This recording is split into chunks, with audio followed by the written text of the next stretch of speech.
LCM of अगर मैं 2/3 and 3/2 का लूं तो उसका एलसीएम क्या होगा?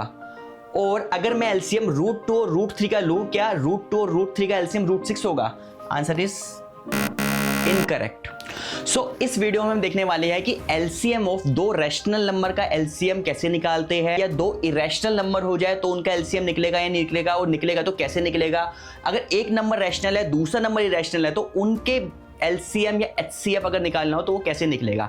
तो मैं आपको एक बार बता दूं, एलसीएम जो होता है उसका मतलब होता है लीस्ट कॉमन मल्टीपल।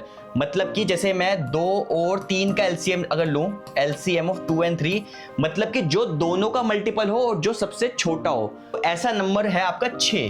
क्यों?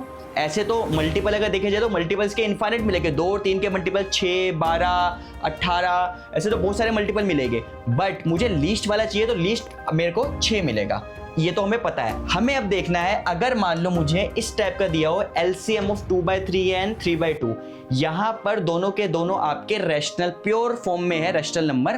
तो इस केस में आपको एलसीएम कैसे निकालना है, उस केस में एचसीएफ कैसे निकालना है, उसके बाद हम इरेशनल वाले केस पे भी आएंगे। तो सबसे पहले मैं इसकी बात करूं तो देखो, हमारे पास एक फॉर्मूला होता है LCM of P1/Q1 P2/Q2। In general बता रहा हूं मैं, अगर आपको P1 Q1 एक रैशनल नंबर है, दूसरा रैशनल नंबर P2/Q2 है, तो इसका जो एलसीएम जो होगा वो होगा आपका एलसीएम ऑफ P1, P2।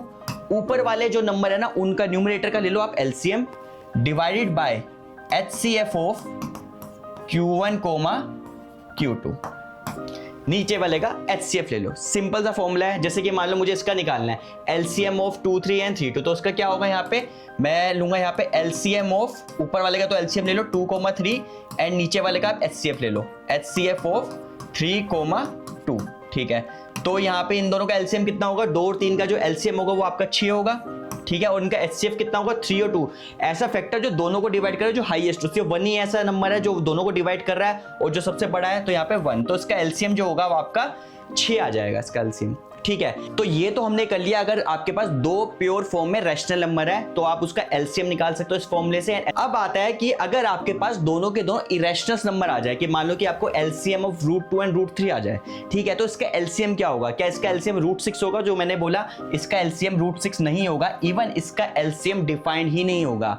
जब आपके पास दो इरेशनल नंबर होते हैं विद डिफरेंट बेस, तो उनका एलसीएम या एचसीएफ डिफाइंड नहीं होता। सो इसका ना तो एलसीएम डिफाइंड है ना इसका एचसीएफ डिफाइंड है। कुछ केसेस में इरेशनल नंबर में भी हम एलसीएम और एचसीएफ निकाल सकते हैं।